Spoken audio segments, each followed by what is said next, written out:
Thank you so much for joining me today.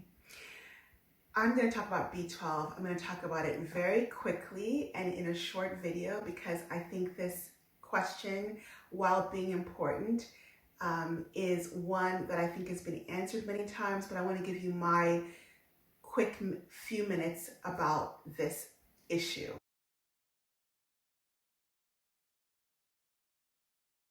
If you're new to this channel, my name is Tumi. I'm a medical doctor as well as a dancer, and I'm passionate about holistic health.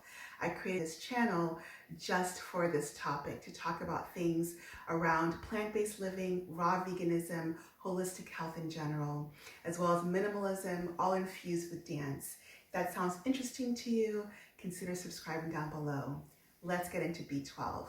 So I have been vegan now for 8 years.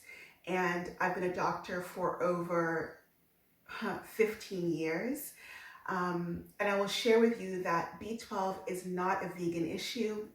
It's not a plant-based issue only. A lot of people are B12 deficient, and only 1%, I think, is the number now of Americans are vegan.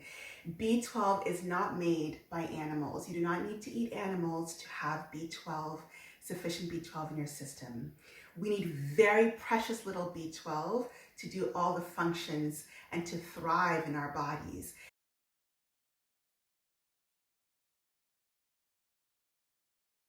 B12 is made by microorganisms. And so animals, in a way, are the middlemen. And what happens is that in this day and age of over-sterilization, where we wash and chemicalize even our plant foods, and we wash and over-chemicalize ourselves, we're not getting those beneficial microbes in as before. So we're seeing B12 deficiency in the clinic. As a doctor, I can attest to this, in people who are plant-based, but also in many people who eat a primarily animal-based diet. So if you are worried about B12, no matter what your diet is, what I recommend is to first of all get tested, because B12 is one of those things that can be silent in terms of if you're deficient in it, but if you're also starting to feel weak and if you're starting to feel nerve issues, it's good just to go ahead and get tested. But when you get tested, please don't just get a B12 level. It's not enough. We know now in science that your level of B12 in the blood may not be a proper and an accurate mirror of the circulating B12 in your system and in the cells. So as a physician, when somebody comes to me and they're worried about B12, or if I'm worried about their B12, I recommend them getting a B12 level, an MMA, methylmalonic acid level, as well as a homocysteine level. These different levels can be very well interpreted by a physician or holistic-minded practitioner who has diagnostic medicine background. So first thing is get tested by somebody that you would trust. They will look at these different levels, do a physical exam or ask you questions, and put that together to see, is this B12 deficiency?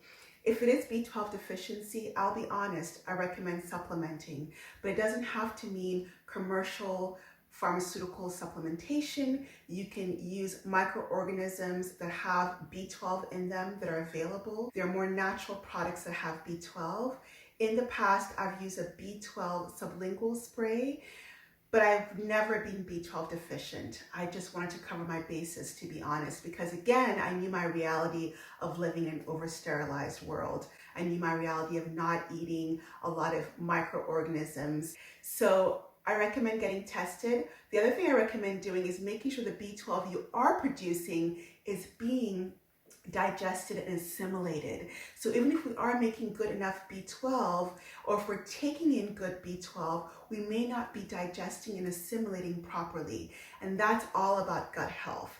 Cleansing your system out, cleansing your body, doing through detox, through maybe supervised fasts, through ways that resonate with you that really help your system be more efficient at assimilating.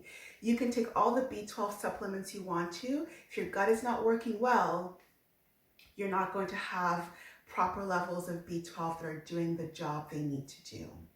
So I could talk a whole hour about this, but I want to leave you with that. get tested if you need to. And if you are deficient, consider supplementation through, and I will say this right off the bat as a doctor, injections will help raise your B12 much quicker than trying to do oral. But if you don't feel, and intramuscular injections are great, and you can find that very easily. Oral supplementation if you're okay with that. And then there are also natural microorganism supplements you can take for replenishing your B12 levels. But also, again, make sure you are assimilating what you're taking in by really making sure your gut health is paramount. Quick words on that. I hope that's helpful for you. If you found it helpful, enjoy the video, give it a thumbs up. Subscribe if you like. Share the video with anyone you know who might benefit from this. And as always, I send you much love. Take care.